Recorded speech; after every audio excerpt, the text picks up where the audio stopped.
everyone.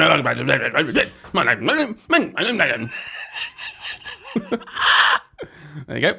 That's the start. Thank you for joining us. Welcome. There are people whose this is their first episode. No one. No one. Oh, I don't know what to do. Hello everyone, welcome back to another episode of Teach Sleep with me. My name is Dylan. Done this bit. Why are you repeating yourself? My name's Hayden. Again, for some reason. Hello everyone. Happy New Year. Go on, you take it off then, Mister. Yeah. I'll do a pretend start, but then won't know what to do afterwards. No, I don't do anything on this podcast. Whoa. Do you know what? I think people see through this. I think they see that you're bullying me on this. You are horrible to me. I'm nothing but nice. I'm the kind one, the gentle one, the funny one, the cool one, the one that they all write to me. They're saying, "Is Hayden there? Is Hayden there? Is Hayden there?" The humble one. The humble. I don't know. Anyway, how are you? Anyway, I'm all right, thank you. This is being released on January the 6th, Monday. It's a big date in the calendar for teachers. Do you know why? I do know why. It's when all the New Year's resolutions end. We're back, baby. I didn't know sugar for 6 days, baby. Didn't even do that. No. Oh dear. Yeah. Well, good job this whole episode's around New Year's resolution. That's fine, because when they've all ditched, their resolutions on Monday the 6th, they can get some new ones from this one. Well, no, it's a big date because it's the day a lot of teachers, especially in our country, the United Kingdom, go back to school. Yes, big day indeed. How are you feeling? It's nicer than previous years where we go back on like the 2nd. Sure. So I'm quite enjoying this little gap. Yep. For us. Obviously after our crazy New Year's Eve parties, being hungover for 3 days. Bed by 9. Yeah. For baby life. Literally, our New Year's Eve for everyone is. I went round Dylan's. We had a curry at like. But by the way, this was at 4. Yeah, we had a curry at like 5:30, and then I went home, and the kids went to bed, and we all just went to bed. That's it. Literally. It's great. It's just changed now. It's completely changed. Like when I was with my friends, I think 2 or 3 days before New Year's, and they've got kids as well, and we used to do like proper New Year's with them. Like for a few years in a row, we'd stay up late. We'd stay up to 12. And because they had their first child, they've now got a second child as baby. We've got a child, and you just like, what are you doing for New Year's? And we were like, literally nothing. I think people were going to be in bed, and they were like, yeah, same. I forgot that. I know. I didn't even like register. Yeah. I used to watch the fireworks and stuff on TV. Obviously, I go to London. Not that crazy. And then it was like 3 days later, which is now. Yeah. And and I was like, oh yeah, I forgot that was a thing. I used to, if I'd missed it, I might have even watched it in the morning. Just been like, let's have a look to see what the firework display was like. Just absolutely nothing. It was nothing to me this year. I'm hoping 2025 is the year everyone realises fireworks are a complete waste of time and awful and rubbish. And killing the environment. No, that's not why. It's boring. Yeah. Oh, they're pretty cool. Kids like them. I don't like them. Animals don't like them. And do you know what, Hayden? Oh. I'm going to roll you up. Don't, because I know what you're going to say. Go on. Listen. Hayden, you got very annoyed one time because someone dared to say, my dog doesn't like fireworks. Right. Okay. I'm having a rant. Do you know what? You might hate me for this. I don't care. They hate you already. The humble one. There's something about on Facebook, especially in groups, like local groups and stuff, when someone's like genuinely being kind enough to be like, I'm doing fireworks on this night for New Year's or whatever. I'm just letting you all know it's going to be 8 p.m. It's going to last 10 minutes. Someone being nice. Like most people don't do that. They just They just set fireworks off at 1 a.m. and it's like, what are you doing? Yeah. Okay. Right. Do 8 a.m. and then someone always comments. You get a lot of people saying, "Oh, thank you, thanks for letting me know. That's kind." Someone always goes, "Oh yeah, I'll let my dog know so they can not be scared this time, shall I?" Yeah. Oh, my dog doesn't like fireworks though, actually. So maybe that's a bit inconsiderate. Do you know what? Fireworks have been around longer than you getting a dog. Longer than you getting a dog. Longer than dogs. Not longer than dogs. Longer than the decision. You knew fireworks existed, and they go on January every single year ever that you've been alive. There's been fireworks at New Year's Eve. All right, and you decided to get a dog at some point. You know they exist. Does that mean it's okay just because something's always happened? Not necessarily okay. That's a different question. You need to justify it by saying it's always happened. People getting it's the entitlement. It drives me crazy. Yeah. Actually, sorry, but I've got a dog now. So okay. Cool. I did fireworks last year and the year before and the year before. Do you know what? They've always existed.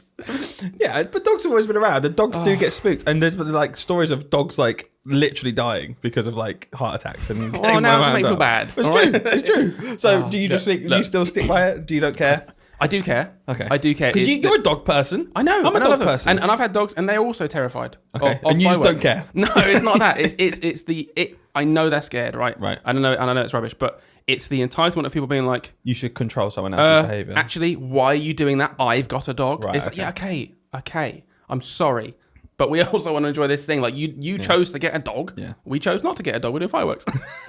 I don't know. I can't. It's hard to explain, but there's just something about it that always makes me like, oh, shut up when I see that. Yeah. I'm like, we know. We all know. Okay. Cool. Can't wait to see viewership plummet after that. I don't know what Hayden's it is. rant against dogs. I love dogs. We pick one person to go after. We've done a few. The government, toxic SLT. Apparently dogs are next on the list. So thanks for that, Hayden. Lovely. Dogs. Really nice one. Oh, do you know what I loved? What? Walking into your house and within 5 minutes your child getting sick all over me. Yeah. That was fun. Anyone watching the podcast, I know not many of you do, but I am wearing these fetching shorts today. In one of the coldest days ever. Do you know why? Because I was just having a lovely little cuddle with your little girl, who's also my daughter, who I call my daughter. She'd just eaten her breakfast. Yeah. And I went, oh, come here. Real daddy's here now. Yeah, That's the joke. Real daddy's here. And I was bouncing her up and down.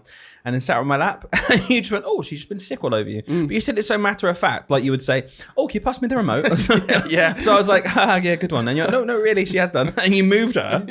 And all of a sudden, on my lap, I just saw this big pile of sick. And I was like, okay. And I was okay with it. It's all good. Wiped it off.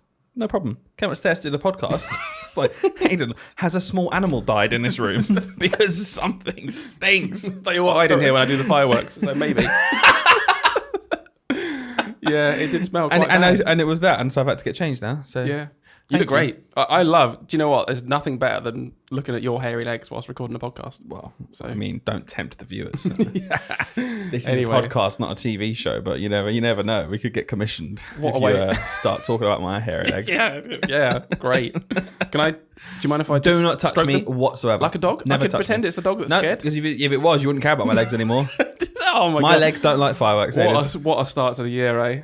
I'm now apparently a dog. I love dogs. I'm a dog hater though. Listen, don't backtrack now. You've said your bit. Yeah. So in terms of this half term, we're going to talk about New Year's resolutions in a bit. But the last thing I wanted to do in our little catch up, I wanted to reflect on. We get a 2-week holiday over Christmas, and in those 2 weeks, how much schoolwork have you done? I've done a bit. I've had a bunch of writing to mark. My least favorite job ever, by the way. Like that is like. Every single time I have to take home writing to market. Like why do you have to take it home? Because it takes so long. But why does it take so long? Because independent writing. They just write loads and you have to properly assess it. And like, I don't know what it's like in other schools, but our assessment process is fairly long-winded. Like we've got like sheets you have to fill in. Like you have to tick off all the objectives of writing. So did you have a choice to do that in the half term or not? Did you have to do it in this holiday? Yeah, I had to because they literally finished it the last day of school.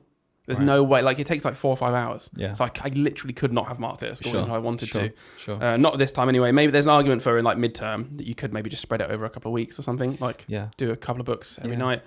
If you can. Some schools, I'm sure, they need the English books like the next day. And the expectation is, oh yeah, you mark that because I need the feedback tomorrow. But I had to do that. So that had to get done. I did it the other day and absolutely hated every minute of it. Honestly, it ruined my day. Yeah, like it absolutely complete. I was miserable all day. Lauren was like, "Oh my god, here we go." Not only is it your job, it's the worst bit of your job. yeah, I hate it. It is my genuinely. If you had made me list all the stuff that we moan about on this podcast about the job, that is at the bottom for me. Like I hate it so much. Did you have other work to do as well, and that was just like the priority? Like honestly, doesn't making lessons come before marking? Yeah, I know. That's what you think, right? Yeah. I tried. In all honesty, I just got it done because I was like, if I leave this to Sunday, I'm going to be so annoyed at myself. And I had other work to do. So yes, to answer your question, I've got a bunch of planning to do for this term as well. Now, here's the thing with the planning. Only one of the weeks. So I share maths planning with another teacher. I had week 1. So I sorted out week 1. I also had week 3, week 5, week 7. That's fine. Sure. I'll sort that out. I've got provisional plans for that. Okay. But then I've also got English planning to do. But I've got a 3-week chunk for that. And it's not until this, like the week 4, 5, and 6 of this term. But I thought to myself, stick to my guns, stick to what I said last week. I don't want to spare. I don't want to get to end of week 3, right? Midterm, bit exhausted anyway. And then be like, oh, you've got to plan this thing from scratch. It's a proper big planning unit. Yeah. So I'm like, I'm going to get this done in this half term as well. So yeah, I have got kind of quite a lot of work on. Some of it had to be done. Some of it, I'm choosing to do it now to save that time later in the term, which I don't know what your thoughts on that are. That's where I always say when people say teaching's not flexible at all, I'm like, I get what you mean, because it's not like hybrid working or I'll stay from the office today, I'll just got to crack on with some work here or there or whatever. Or I'll take this day off because I need this day off and I'll just work whatever. It's not like that, because your holidays are set in stone because the children need to be in school. We're basically childcare as well. Let's be realistic. That's what we are as well, because people need to go to work. The children need to go somewhere.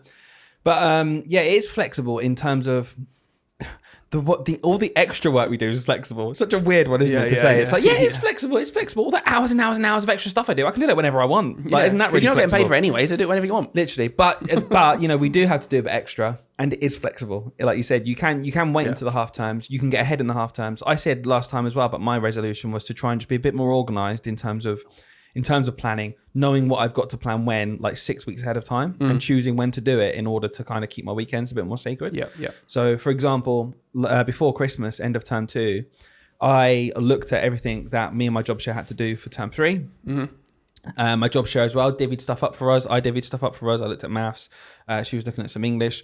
But the way it's fallen is I could basically get term 3 so that I don't have any planning to do now. Oh, wow. So I just got ahead in the end of term 2. Yeah. And now that means I can kind of go through term 3, knowing that I don't have to at the weekend. Oh God, I'm gonna have this week of maths to do. I've got this English to sort out, blah, blah, blah. Because it's like planned ahead. The only danger with that is, it's enjoyable and I can get through these next like 6 weeks. Like, okay, cool, I can do that.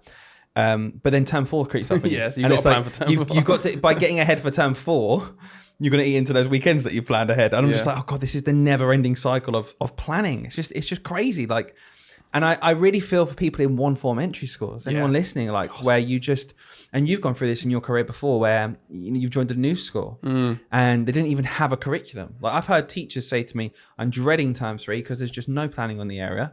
It's just me in year 4. Yeah. I need to plan an entire sound unit for science. I've got Romans for history, and we've got to obviously continue doing English and maths. I'm like, that's insane. And none of it exists. The fact that it doesn't exist, and it's not embedded in your job. Yeah. It's like, sorry, you've got to do all that before you can do your job. Yeah. It's insane. That highlights it. So for context, a few years ago, maybe like 5 years ago now, I worked in a one form entry school. It was a fairly new school, and I took on their first ever year 6 cohort. So it literally hadn't existed before the year I went in and did that.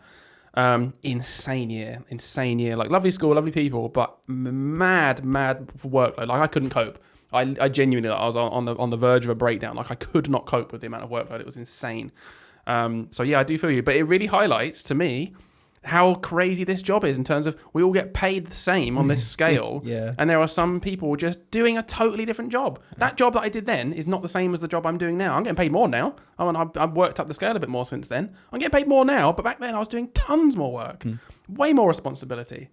Like it's just mental to me. Why is it not systemized? Like, I mean, we had that discussion before, but it also highlights to me like the fact that I did have brand new units of history, geography, science, all this stuff to plan for a curriculum that's been around for 10 years in a school, one of like tens of thousands of schools that are all also doing this stuff. It's like, why is it not just right here for me?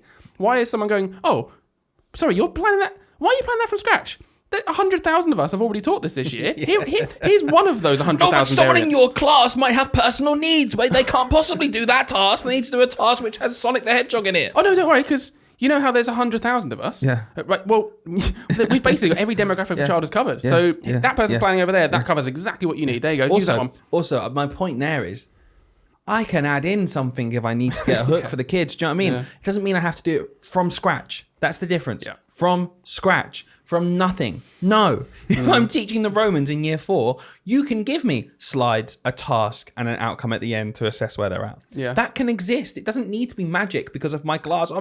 Teachers need to go to the personal needs of the child and every single day. Yeah, of course, in your adaptation and your delivery. Yeah. Especially when you're more experienced as a teacher. But those slides don't matter. Oh God, the slides aren't lime green. Don't care. Our policy is no different. Yeah, don't care. It doesn't matter. Every 8 minutes, the children have to rub their heads to do a mental well-being break in our school. Well, that means to be on the slides, actually. Thank you, please. Listen, count your fingers 1 to 5 slowly and breathe in and out, please. Cool, you still get your marking to do. Not on the slides, though. Still get your marking to do. I mean, honestly, look, all this stuff.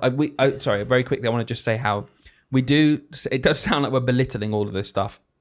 Adaptation, well-being, lovely. Yeah. Okay, these things where like, it's obviously a good thing. Yes, we should be teaching children how to look after themselves.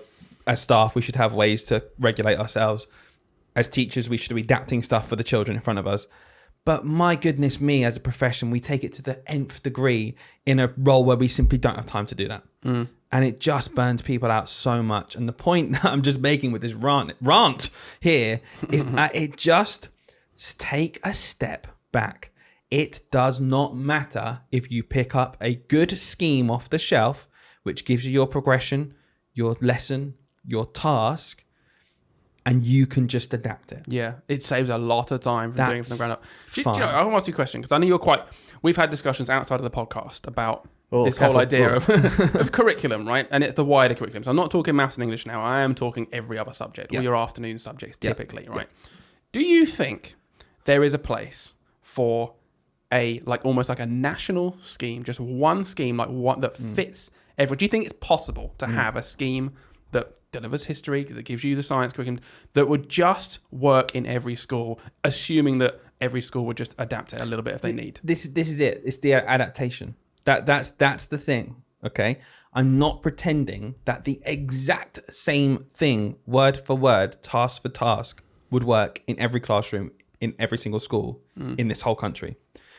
But I think the line is way closer to that than people make out. You see a lot of people, all these, edu types on Twitter and Facebook and stuff, who do like 57 long thread tweets about some in-depth research about the individual needs of each single child. And the teachers should be doing all of this reading. It's a profession. You need to be doing all this massive professional development. And you need to be adapting every single thing it's all idealistic. Enter the real world, please. Be an actual person for a second in this job where there is a retention crisis, there is a recruitment crisis. The salary does not remotely match the time and effort put into doing it and doing the job compared to other professions in the private sector. Wake up, okay? There's only so much that can be through goodwill. And what I'm getting to here is, yes, a really good quality scheme with a few different options maybe built in, with the ability to add in a local study when it comes to history, or maybe your school's really close to a local river where it's amazing for field work. That can't be in a national scheme, obviously, and your children should absolutely get the benefit of doing that. So yeah, use your adaptation skill, which is one of the teacher standards, okay, to change what is a solid scheme. But, the progression of teaching about Romans, okay, and the ins and outs of what is needed to be taught to the children because of the curriculum and the skills involved, that's not different. Yeah. That's not different. The national curriculum for history is 2 to 3 pages long. Okay? Are you saying that can't be encapsulated in a standalone scheme which can just go out to the whole country and then be adapted? Yeah. Of course it can. If we're in one breath saying we can't possibly use this scheme because someone else has used this scheme and by definition that means it's bad. Sorry, we're all using the same 2-page national curriculum for history. Why is that? That's okay. We all accept that that's fine. Just grow up. Honestly, get a bit of common sense. If you want to actually fix this profession, if you want to actually help teachers not burn out, like you said, if you want new schools to open, which we're going to have to do over the next few years with the rising population, there are going to be areas that need new schools. There'll be some areas where schools are closing. Don't get me wrong. People will probably shout at me going, in London, there's yeah, I know it's declining in places, but other schools are going to have to open. If that's going to be manageable, then you need to have something to grasp onto. Yeah. And it's okay to do it. Don't belittle someone for using a scheme. Work with them. Help them. I hope we're not being naive, because I think that as well. But I've always thought that. I've always thought, why isn't there a science? Like science is science. Doesn't even need local studies. Seriously, there's a science curriculum. Yeah. Why is there not a hub of resources from the government that I can just use, right? They've put tons of money into it because you know what? They need to do it once. Yeah. Tons of money. It's got loads of variations, like you said. Yeah. Oh, my school only does science for an hour. Okay, click the hour version then rather than the 2-hour version. Why does that not exist? Seriously. Yeah. Oh, but we do mixed. We've got mixed. I'm a year 5, 6. Okay, click the mixed one because the government have done this one time and so they put loads of effort into it. So you don't have to do it. We have to keep repeating the same job a million times. Yeah. Why is it not there? I don't know. I think maybe didn't they try and do something with the National Oaks thing where they're doing something. But do you know what? I don't know if anyone's out there who worked on it. I didn't like the interface. I couldn't get around it very well. It didn't. Maybe it's changed since I used it during COVID because it was like used as video and stuff. Maybe. I don't know. But it needs to be simple. Needs to be clear. Needs to go through the aims and the curriculum. Just give it to us. We are professionals. And if a school just picks it up and is lazy with it and isn't adapting it, then help them through that process, right? Yeah. But don't just think, some schools will be lazy, so you've all got to do it. Yeah, that is the culture, isn't it? Yeah. At the end of the day, that is it.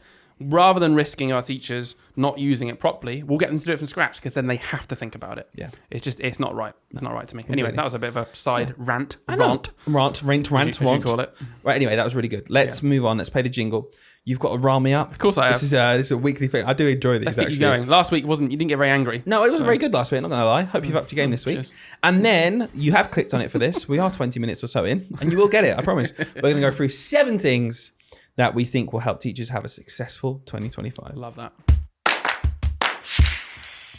Okay, Hayden, rile me up. Let's go. What All have we got? What's this week's submission? What's you this ready? week's This week's writing? submission. Here we go. Ready? Yep. I'm a supply teacher. I've been at a school for 2 weeks. I started on Friday. They went through the planning and were generally really nice about it all. Nice school. Very supportive. Then they gave me the class novel that the children had just started and said, you can read this at the weekend so that you're up to scratch. And there's the moment that I remembered your podcast, nodded politely, and absolutely did not spend 10 hours of my weekend reading a novel for a school I'm supplying in for 2 weeks. How would you feel, Dylan, if you were a supply teacher and you rocked up for a couple of weeks and someone said to you, here's a novel. It was a proper, it wasn't like a little picture book. It was a novel. It said, the class are doing this. Read that at the weekend. Yeah, I'd say no. Do you know how much supplies get paid for a start? Oh, it's atrocious. It's atrocious. It's like in the low hundreds for a day rate of you going with an agency. Agencies skim off so much. Awful. So that's the first thing. The second thing is no. If I'm doing supply, do you know what? Even as a teacher, I look at that. If someone said to me as a teacher, oh, by the way, by next Monday, over the weekend, you need to read this book. I would honestly say to them, when do you expect me to do that? Yeah. Because they either have to say, yeah, good point. Let's extend that and do it some other time, which then you get your outcome. Or they have to say to you, well, at the weekend, I guess. Yeah. And then you just say, okay, no, I'm busy. That's all you have to say. Well, you got to get it done because you got to do the plan. How are you going to teach? How are you going to do quality teaching, Dylan? Yeah, well, I'm not. You haven't read the text. Yeah, I'm not, obviously. If that's what you think quality teaching is, me having read the text and having to do it by Monday, then you've done bad organisation, I'm afraid, by asking me on Friday to have read it in 2 days over the weekend. Yeah. I'm busy. Even if you're not busy, just say you're busy. Yeah. Don't be guilt tripped. Don't let this culture of but for the children, you've got to read Kenzuki's Kingdom. The children won't be able to get good English if you don't this weekend. Yes, they will. Yes, they will. I'll read it with them. Get over it. Yeah, get over it. Read it with them. Or do something else. Or I'll just read the one chapter that I need. It'll take me 10 minutes. Yeah, Do you know what I mean? Honestly, just stop. Don't feel guilt tripped into this by people in positions of power who are coming to you and saying, oh, I got to do, sorry, guy, got to do this. No, you don't. And that's in the context, like you said, of being employed as a teacher. Yeah. A supply teacher. You're going to be gone in 2 weeks. Yeah, so true. What a joke. You don't get paid well at all as a supply teacher. Like, genuinely, you get paid terribly. As I was so shocked to find out how much supply. I thought, in my head, right, this is what the system should be. Supply teachers, no guaranteed holidays, no guaranteed work. You're just, and it's like, you're just here, there, and everywhere. That should be paid. You should be paid more than what a teacher gets day rate wise. Sure. That's the payoff. Yeah. It's like, okay, you get paid more day rate, but we can't guarantee your work. Yeah. And you're not getting your holidays paid. Yeah. Like in a lot of private sectors, what agency staff get. Like when the strikes were going on with the trains and the P&O ferries laid off their people and blah, blah, blah. The people who had to get in, like, so if you're getting agency staff in, same for the doctors. When the doctors got asked to work overtime to fill gaps and stuff, they were charging 3 or 4 times their normal rate. Because of the demand, they need someone to come in. It's demand, isn't it? It's demand. It's supply and demand. I need someone today, thank you, to come in and do a supply. Yeah, cool, we've got someone for you. Oh yeah, we've got someone who's going to pay you less than what a teacher will get paid in that day, and you don't get the half-time rate. It's disgusting. And if anyone doesn't know, like, just Google supply rates. You'd think, my family's in like the building trade and stuff, so I just know that in the building trade, like, the day rate for just anything, like a bricklaying, a painting, whatever. But by the way, skilled jobs. Yeah, it's fine. I don't have a problem with this, but I know that the day rate now is upwards of £200. Yeah, I think if you Google it, it's something like £250 is like the average day rate now in building construction. Yeah. Okay, that's cool. Yeah. So I'm like, okay. So something we have to go to university profession, like doctors, teachers, nurses, whatever. Yeah. I'm like, okay, that their day rate for like professional services should probably be around the same, maybe even a bit more. I don't know, because you have to go to 3 years of university to do this. Yeah. It's like half. Yeah. Half. Yeah. How is a teacher going in doing a 9-10 hour workday and got to read a class novel at the weekend for like £130? Well, firstly, they don't. Secondly, do you wonder why supply staff don't come in early and leave late? Oh, yeah, absolutely. Like, honestly, it really opens your eyes. When you look at supply and you're like, you know, when you start your career and you see supply, you think, wow, that's cushy. Yeah. Just walk in, walk out. No planning. It's beautiful. No. There's a reason they're doing that. Yeah. It's because why would they? Yeah. Why would they? They get paid nothing. Yeah, do you know what? I'll level with you now, really honestly. in the last however long, 6 months or so, thinking about if teaching is a job for life, like we did that whole podcast episode, one of our most streamed episodes. So a lot of people feeling the same way. I've been thinking to myself a lot, do you know what? If I step back from the classroom, the number one reason why I'd really be reluctant to quit teaching is because I love teaching. I've said this a lot. I love being in front of the children, delivering a lesson, building relationships with them, getting to know them, helping them as people, and making them get stuff. I like the idea of them going from not knowing how to do something to knowing how to do something. That's a really nice journey, and I love taking them on that. So the idea of supply was really like the hook that kind of made me think, oh, well, do you know what? If I did quit teaching, I could go to supply, and I might do 5 days a term maximum, let's say, or even less. I don't know, just so I can keep my foot in the door. Getting that kick of helping the kids. When you look at the supply rate, I just think to myself, okay, I'll find 2 tutoring, like up to opportunities. Yeah. And do that for a couple hours a week. Yeah.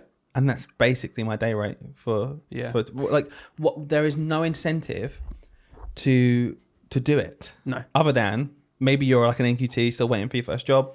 Yeah. Or maybe you're a retired teacher, like you said, at that point, not necessarily needing the money, but just keeping your foot in the door because you love teaching. As like a professional in their 30s who needs to support their family, why would I do that? It's not a career, and I've realised that now. Yeah. I was speaking to someone recently, a friend of mine who's been doing a bit of supply, and he was like, because he was actually saying the same revelation. He was like, it is kind of NQTs that maybe didn't get their first job, and people that are kind of at the end of their career just want a little bit to finish up with.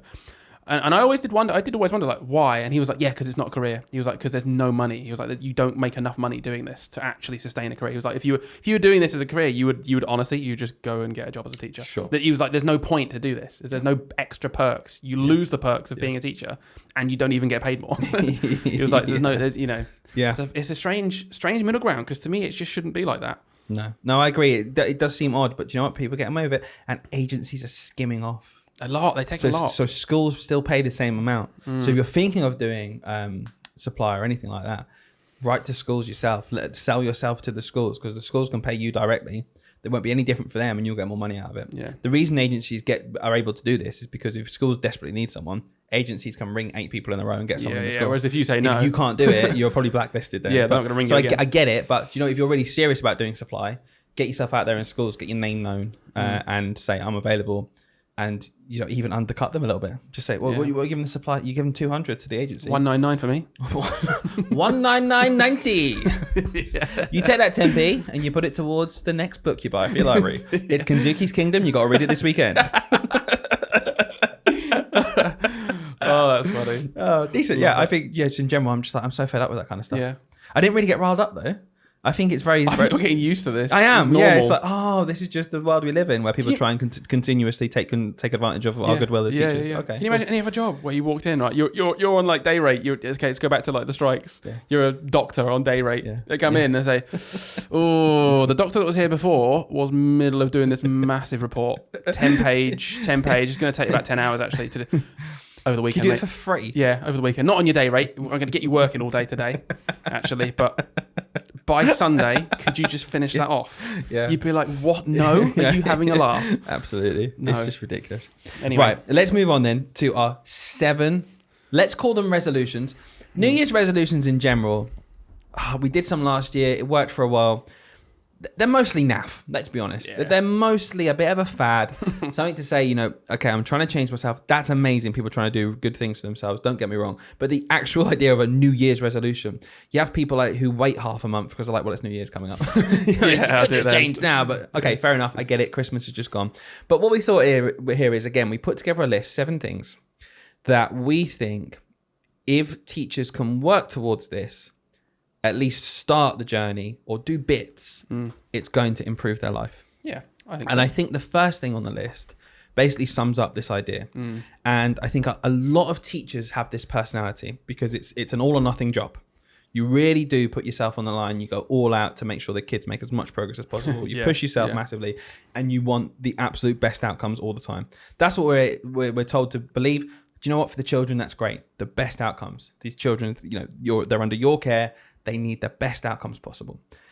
But when it comes to ourselves as teachers and personal goals, the first thing I wanted to say was, number 1 on this list, even a small win is a win. Yeah. Don't feel like you need to transform yourself overnight. And that's a reason why a lot of New Year's resolutions fail.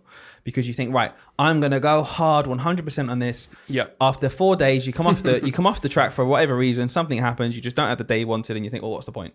I've not transformed my life. I've not become peak Cristiano Ronaldo in this week. So what is the point in me carrying on? And the first thing I wanted to say is, do you know what? A lot of this is rooted in that chat we had with Charlie, Teachers Health Coach. Is a small win is still a win.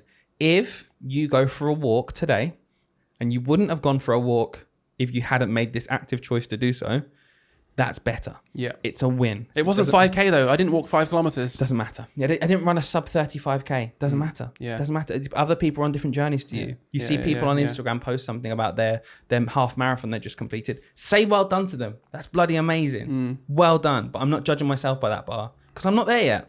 Small wins are still wins. It's very true. We'll have to speak of Charlie. We have to get him back on at some point because you guys loved that episode, Teachers Health Coach. It was a few episodes ago. But I've been speaking to Charlie. So I don't think I've said it on this podcast, but after that episode, I was so hooked by what he was saying as the podcast host, not even just the listener, that I actually messaged him afterwards and I was like, can you help me? Can you actually help me?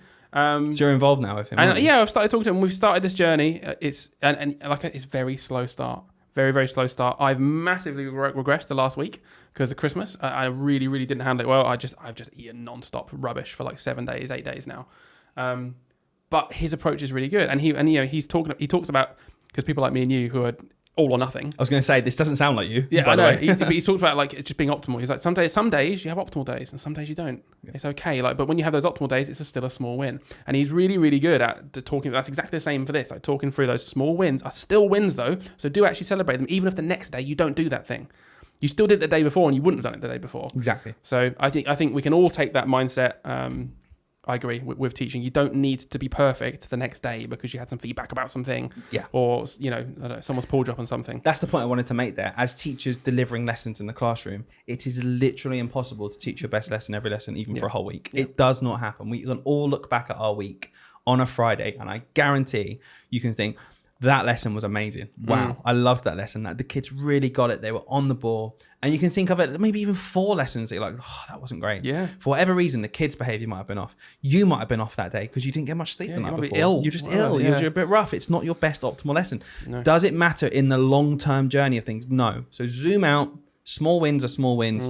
Take them as they come because you know what? It's better than doing nothing. Yeah. That's really, I hope, set the scene now for the remainder of these. Yeah, so it's almost like a bit of a positive mindset. Yeah, it's like to give yourself a bit of credit for the things you do well, which you do all the time well. Stop focusing so much on the negatives. And we all do it. I get it. It's easy to say that, but just try and have that in mind. Yeah, absolutely. Tip number 2. Yeah. Move on. This is my personal favorite. I think all teachers need to do this. You need to have strict boundaries with work. Fair, reasonable, but strict boundaries. I'm not saying walk in and be like, nope, I'm leaving school now at 3:30 every day and I'm getting in at 9 no matter what. I don't care anymore. Mm-hmm. That's not what I'm talking about. I'm talking about when you're asked to read a book over the weekend that's going to take you 10 hours. That is a boundary where you say, no, I'm not doing that, sorry. So you're strict, you're confident with it, it's fair, it's reasonable. I think every teacher in the land, as Dylan used to say, needs to be taken on this advice, because without a bit of collective action here, we're going to continue to be walked all over. Here's the issue. When that happens and you get asked to read a book for next week, if you're in a team of 4, all of you are trying to do your best you possibly can for the job. All 4 of them are amazing teachers. 3 of them say, yeah, sure. Yeah, that's the hard bit. And 1 doesn't. It's so hard to be that person because no matter what, you feel like you're letting the team down. Yep. You feel like you're not doing your job properly.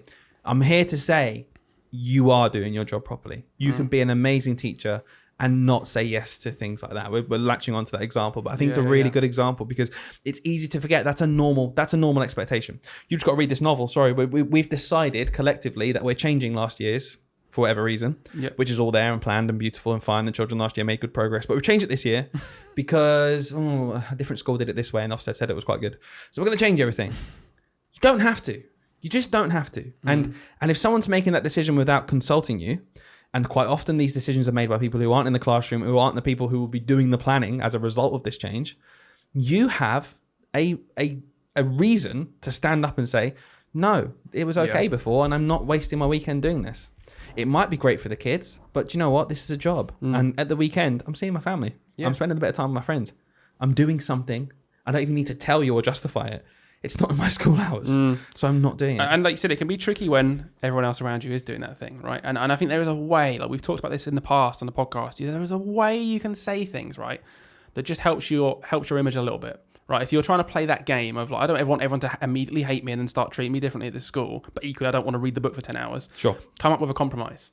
Say, I don't think I can't do that because I've got lots of plans this weekend. I'll tell you what though, I'll read chapter 1. Okay. Tonight, and we'll talk about chapter 1 next week. And there might be a little compromise there that you can make. So when you say that, I want to dive into your caveat of, because we've done it before where we say have boundaries, say no. Yeah. But it feels like we're just adding a bit of detail here, putting in a caveat of fair and reasonable. Yeah, that's so. Exactly can you just expand on what you mean by, okay, what's a fair and reasonable boundary? What would you say is okay to do technically extra? Because I don't think you can do nothing extra as a teacher because you just can't. Yeah. We're not pretending you can.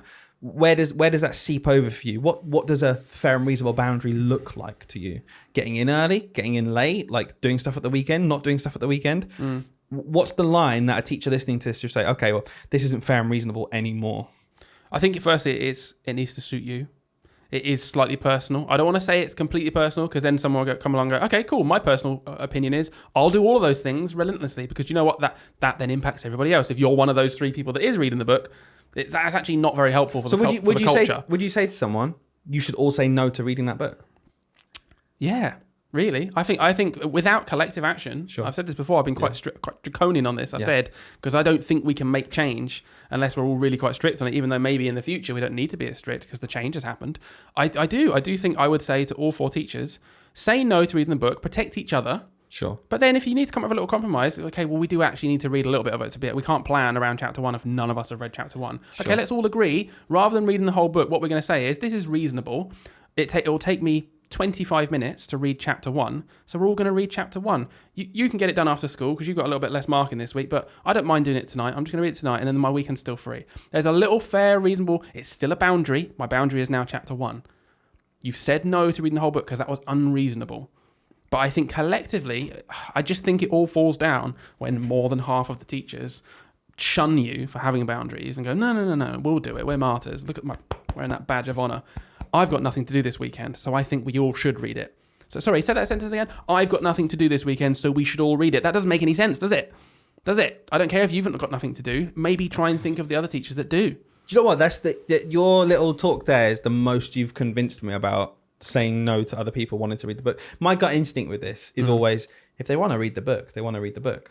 Yeah. But you're absolutely right, because the issue comes when that now means that it's all expected that we're able to plan for the whole book the next week. Yeah. Or we're all expected to be able to deliver something about the whole book next week. So in saying yes, you're not saying yes for you, you're saying yes for the team, and that's unfair. And I think that's where it becomes unreasonable. You're absolutely right. That's something that I think our listeners can take away from this is that if you're the kind of person who does go above and beyond and does loads more, fantastic. But as soon as it makes someone else and impacts on them, whether you think it does or doesn't, if you sit and think for a second, wait, does me doing this mean that that person in my team who I know has got a young family at home and just doesn't want to do that stuff at the weekend, does that now mean that they're expected to do that and they're chastised for not doing it? Cool. I should then take responsibility for that. I like that. Yeah, there is one final layer, and I think you were kind of alluding to it here, which is in this analogy of the book, right? I think what the collective action needs to be in agreeing that the bar is set here. Sure. If 4 teachers, right, agree, we're just all going to read chapter 1, that's all we need to read. Right. But then one of them goes home and just hooked by the book and reads the whole thing. Right. That's fine to me now because it wasn't the expectation anymore. And they can come in, they can still talk about chapter 1 and be like, oh, I read some more, by the way. This happens later on in the book, but you guys will catch up later. As long as it doesn't become the new bar and expectation, and therefore people get chastised for it, that's absolutely fine. So I'm not saying you will be punished if you now go and read the book. I'm just saying make sure you're confident for your staff, for your team, that the bar is set at a fair and reasonable place. Yeah. Not at zero. Not at zero. It's not going to happen. At the end of the day, it's a well-paid profession. Mm-hmm. It's not the best paid profession, but it's better than a lot. Yep. And there are teacher standards, whether we like to think it or not. We might disagree with some of them, but there are teacher standards. There is this stupid directed time calendar. Mm-hmm. It still exists. Mm-hmm. And we are expected to do things outside of directed time as well. Those things all exist. So there is an expectation that you will have to come up with some boundaries yourself and of like, okay, I've got to do a bit of work outside of this job. So work together to do that. Work together to make sure that is not taken advantage of and there is a boundary set there. You've convinced me. You've completely convinced me on that. That's really good. Cool. Next one. I think it's really good. I'll leave it there. I've nothing to add. Next one. I'm so passionate about this.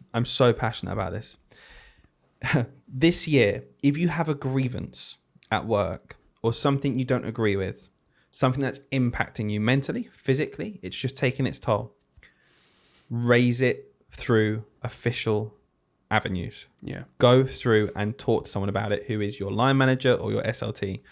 Try and do something about it instead of sitting back, moaning, moping, talking to your teacher mate. By the way, still do that. Yeah. Don't just do that.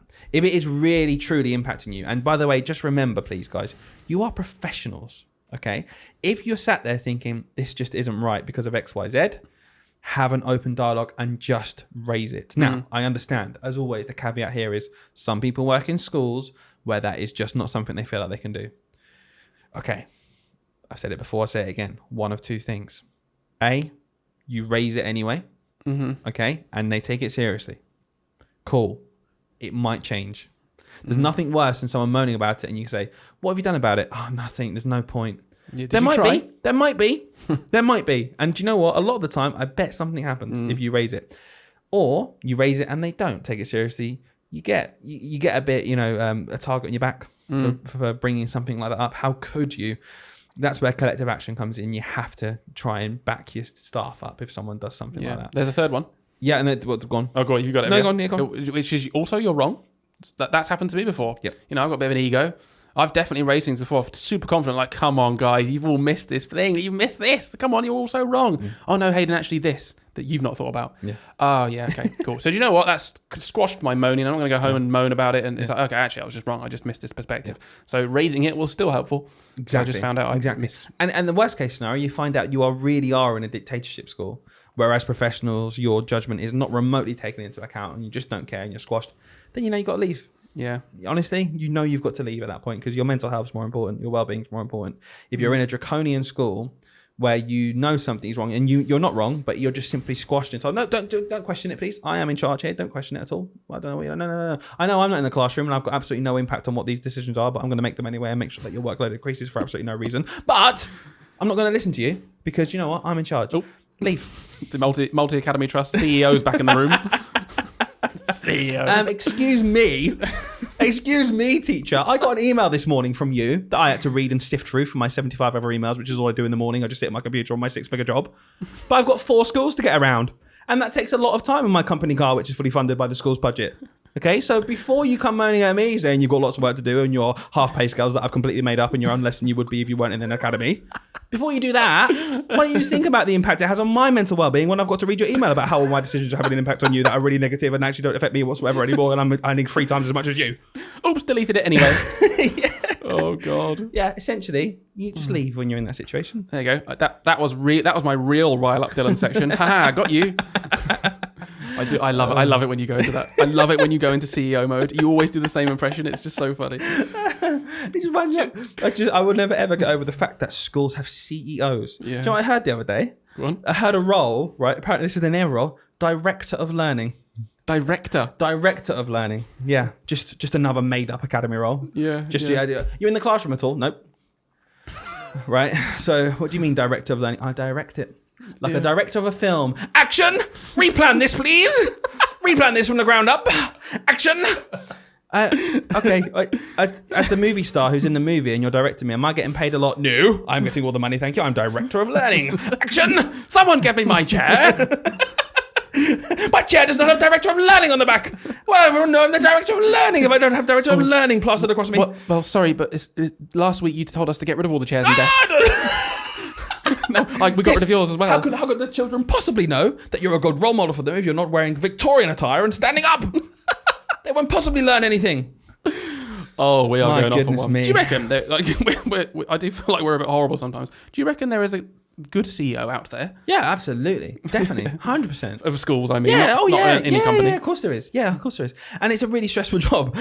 And it's really hard to do properly. And if you're really running schools well, that's great. I just know for a fact, and I don't care what people say, Those CEOs shouldn't be getting annoyed at me. Those CEOs should be getting annoyed at the bad CEOs when they listen to this. They should be getting annoyed at the people who completely take advantage of their power trip. That's what I'm talking about. It's the same thing with everything on social media when we do reels about teacher martyrs or we talk about something that's negative. You always get people who go, that's not a thing. It's like, cool. What do you mean? Like, yeah, it is. It is. You've not experienced it. It doesn't mean it's not a thing. Well, I've never met a teacher martyr. Cool. Well, maybe it's you. I mean, these people exist. I mean, I just think they're working really hard and doing the best they can with the children. That's not what I said. Yeah. Like, all teachers work hard, do the best for the kids. Take your badge off. I'm talking about taking your badge of honor off. Yeah. And I think all teachers should do it. There we are. There's the martyr. Thank you. It's you. You know, like when you're in a room and you're like, I don't know, there's not an annoying person in here. It's you! I was trying to think of that analogy and I was like, what's the thing about annoying people? You're the one that's annoying if no one else is. Wow, I can't believe with this room of people, there's not one person that's really annoying. Yeah. Everyone else is like, oh. That's right, they run a podcast. It's literally me and you in our little echo chamber of my office studio. In this made-up world of academy CEOs who hate their stuff. Right, number 4. We lost it. Number 4, okay. Our 4th resolution for all teachers this year. Don't feel bad for what you feel is failure in a broken system. Absolutely true. Right? You're not responsible for this system. I think we all wear this profession on our sleeve, then we like a badge of martyr honor. Badge of martyr honor. Badge of no, martyr you're right. honor. We identify. Cufflink. How many times as a teacher? Tie. Maybe a tie of honor. As a teacher, right? I know it's a profession where people will write it as like their identification. Do you know what I mean? Oh, what do you do? I'm a teacher. Yeah, their identity. It's their identification badge. Their identification tie says teacher. Yeah, all the way down. Yeah. But you're right. They wear it like I'm a teacher. That's who I am. I'm a teacher. And in this broken system, I've had so many messages. I had a message recently of someone who's just started their career. Said it's going great. Obviously, the best thing is the children, working with the kids. But I feel like I'm failing my children all of the time because I can't physically do everything that I am expected by society and within the job to be able to achieve. Yeah. They physically can't do it. And they're brand new to the profession. And they said, listening to your podcast made me realize that it sounds horrendous. I need to ignore that. I have to not let that get to me. It's not your fault. It's not your fault that this system is broken. Yeah. That the children who need SEND funding aren't getting the appropriate funding.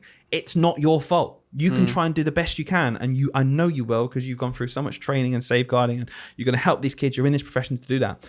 When you physically can't meet the needs of the children because it's just impossible, you feel like a failure. Yeah, you do. Don't let it affect you constantly. It's going to affect you. I'm not going to sit here and go, don't let it affect you at all. It eats you up. You're going to feel empathetic. I'm a teacher. When you've got 4 children in your class, all SEND, very different needs, but there's no budget. They all need a one-to-one. That's what they need. There's someone who doesn't speak any English. There's someone who's non-verbal. There's someone who just can't sit still for 10 minutes and has to just get up and run around the class. Just has to do something like that. And then you've got 3 kids, behavior issues over there. That person didn't go to school for 4 years. You've got to try and catch them on a totally different level now. And there's no funding for it, right? Which is not your fault. And then there's an expectation. Oh, they've all got to make progress though. So, okay. Do you know what? Try. You can try. But like Dylan said, don't then go home and think, I am terrible. I'm rubbish at this job. I need to quit. It's all me. It's not you. If you're trying your hardest, the failure is of the system. It's not you. And you shouldn't take personal responsibility for it. That is it. Absolutely. I think that's it for that one. Just a reminder, guys, you are doing your bit.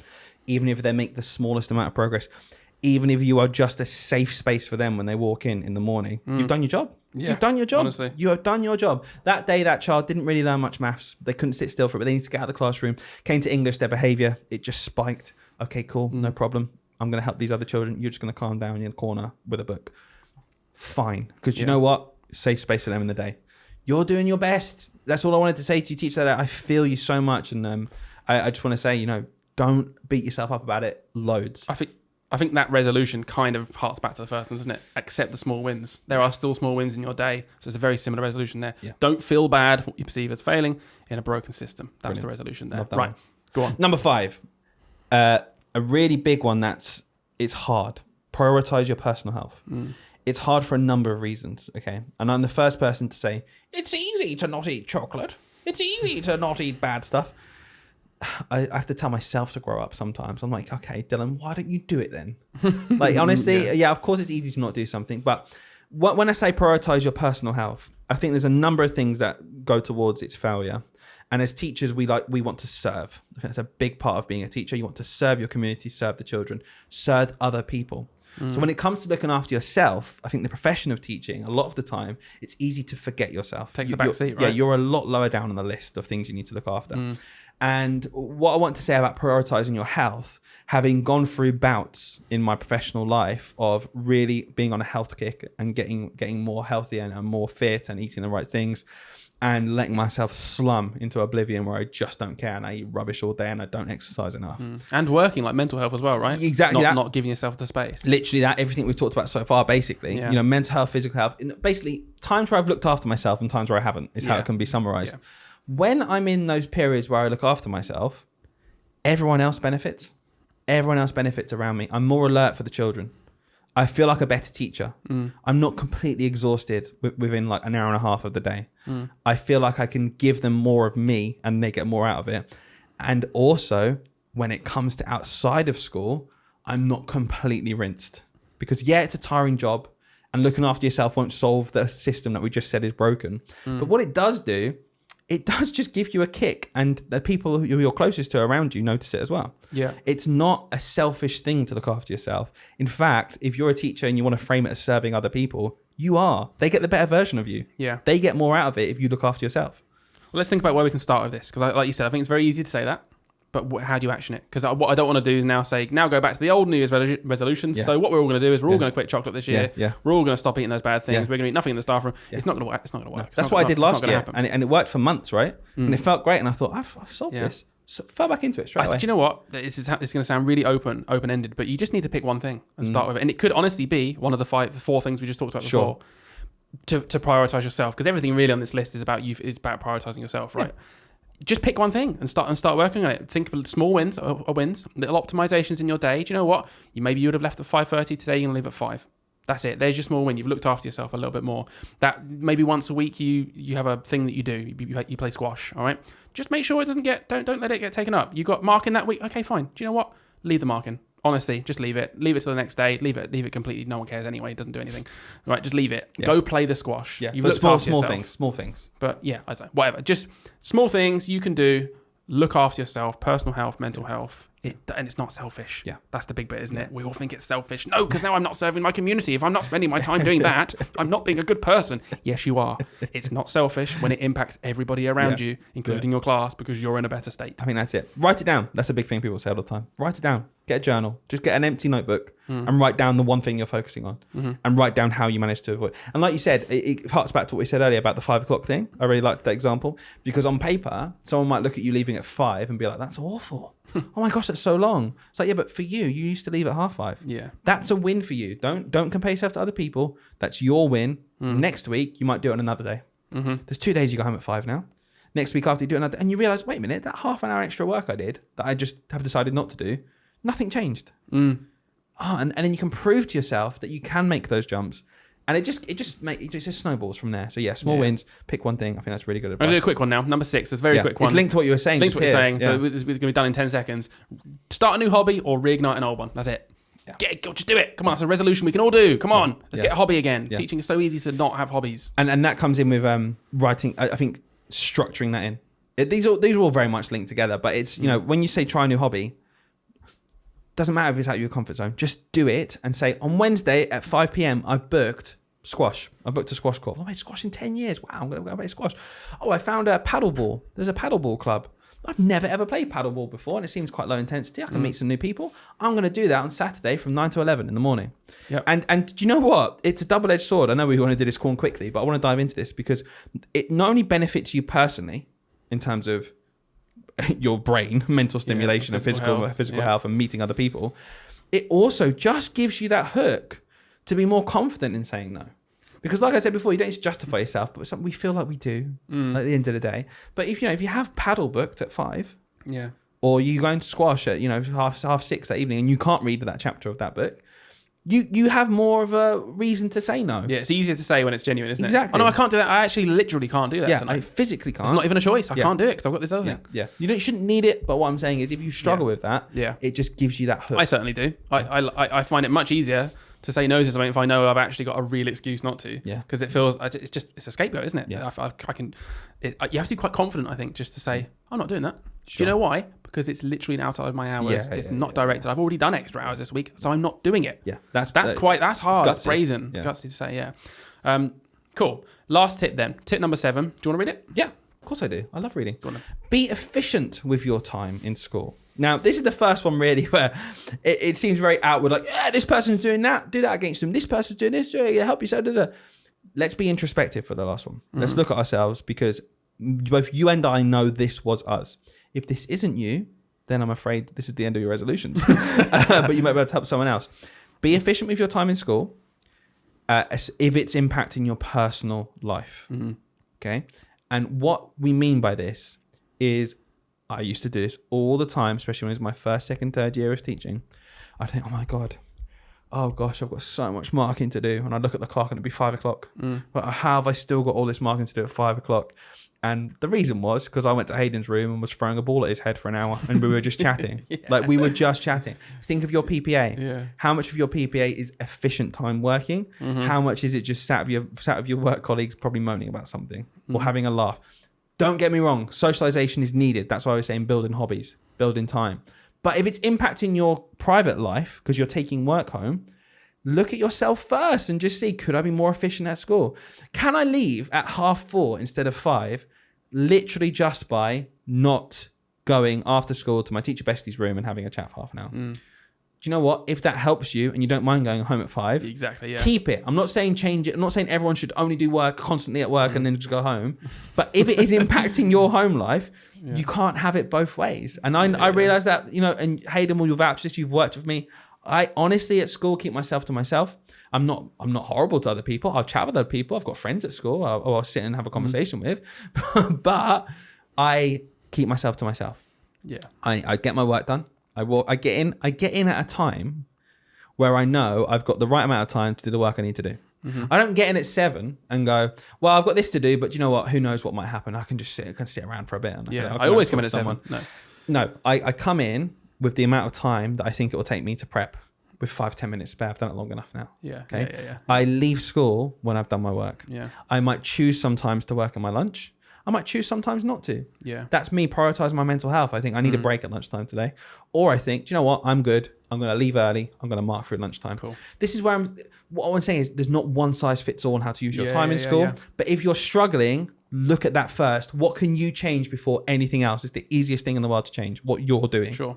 So you're saying, I'm trying to make sure I get this right. You're saying if spending half an hour talking to your teacher bestie is actually part of your day that makes you feel good. Yes. And you like doing that and you don't mind going home a little bit later because of that. That's something you've actively chosen to do that. You like it. That's absolutely fine. Keep it. It's brilliant. I would actively say do it because it's good for your mental health. If talking to your teacher bestie for half an hour results in you feeling absolutely miserable and terrible because you go home half an hour too late every day and it really impacts your personal life from that point onwards and you think, I just wish I had an extra half an hour to get home a bit earlier. If you're in that situation, maybe just think about how you spend your time efficiently at school. Exactly. Rather than saying, oh, the teaching job just sucks, doesn't it? It takes too long. It takes well, there was a bit of it in the day. You could be honest with yourself where you maybe could have just done it a bit quicker. Exactly that. And that might be really small, but it's a really good place to start because you're in complete control of it. And do you know what you could do with your teacher bestie? Do a podcast with them. No, but you can FaceTime in that evening. Do you know what I mean? Yeah. Unless it works for you. So I don't want anyone to sit here and go, oh, I love talking to my friend. Yeah. Cool, don't change it. Sounds like this point. The last point has been sponsored by CEOs. I want to get you to work more efficiently. No, because I want you to go home earlier. Yeah, I hope that point's come across properly. Yeah. I think it has. It's different for everybody, but you can look at yourself in your own time and be more efficient if you need to be. Absolutely. Almost definitely. Completely. Yeah. So Hayden, how many of those 7 are you going to fail within a week? 6. But in all seriousness, I don't think there's anyone in the country who doesn't do all of these 7 who will do them immediately now over the next week and their life will change. I won't do all of these straight away. I'll try really hard. I really will try, and I think some of them I already do. Yeah. It's almost like the other thing people do, and I just want to finish off on this point, I suppose, is when they do a New Year's resolution now, I see a lot of this, they do a theme or a word or an idea because you can't really fail an idea. Okay. If the idea is, let's just say it's growth. Mm-hmm. Okay, let's say my New Year's resolution for 2025 is growth. That can be loads of stuff. It could be your confidence. It could be your mental health. It could be your physical health. It could be your business that you want to start or something like that. It's really hard to fail in that. because it's a theme, it's an idea. And if you don't do something for 2 days, you can still grow over the year. Yeah, that makes sense. I quite like that. Yeah. So if I was to put this into a theme here, I guess it would be acceptance. Okay. In terms of the reason it's acceptance for me is there's some stuff you might not have to change. And that's fine. There's some stuff you will not do to the extent that you think you have to. And that's also fine. It's a win. Accept the win. It's okay. And lastly, acceptance in terms of you've tried something, it doesn't work, accept it. It's time to move on. I think acceptance, can I add one more? Yeah. Accepting that some things are just broken. It's That's not what I your mean. fault. Exactly. That's exactly what I mean. Right. Yeah, completely. It's just like, you've tried it, it didn't work. Right, I see what you mean. Yeah. You're right. Like the system is broken. Acceptance. Accept it. Accept. Yeah. Cool. It's not your responsibility. Accept it. We can all try. We take on a little bit of that responsibility because we're trying to talk to loads of teachers and we're like, come on, we can change things. Yeah. But we're not really responsible. No, and I think we've gone through a lot of acceptance, haven't we? In terms of, let's be real for a second. The podcast has grown a lot. The teachers we talk to, exponential. I speak to so many teachers now and I love it. Our reach is huge. We haven't had a massive impact on stuff. No, of course not. And that's fine. There are people way bigger than us. Yeah. Way more influence. But my point is, even though we have got this influence, yeah, we have got these people, accept what you've done. You're not going to change the system, but there's someone who messaged you and said they feel much better because they listened to the podcast. That feels good. That's great. Small win. Accept it. Don't think, I don't know the next thing though, the machine. It's not better. Yeah. Accept it. You're changing people's lives. We're changing people's lives. Yeah, love it. And accept your own wins. Acceptance. I like that. Acceptance is the theme. I agree. Nice. I think that's great. Brilliant. I enjoyed that. Thank you so much. I enjoyed it too. Hope you enjoyed our New Year's resolutions for all teachers. Let us know if you managed to do any of them or have done any of them in the past or are planning to do some of them this year, and keep in touch because we would love to know. Absolutely. Have a great new year and we'll see you next time.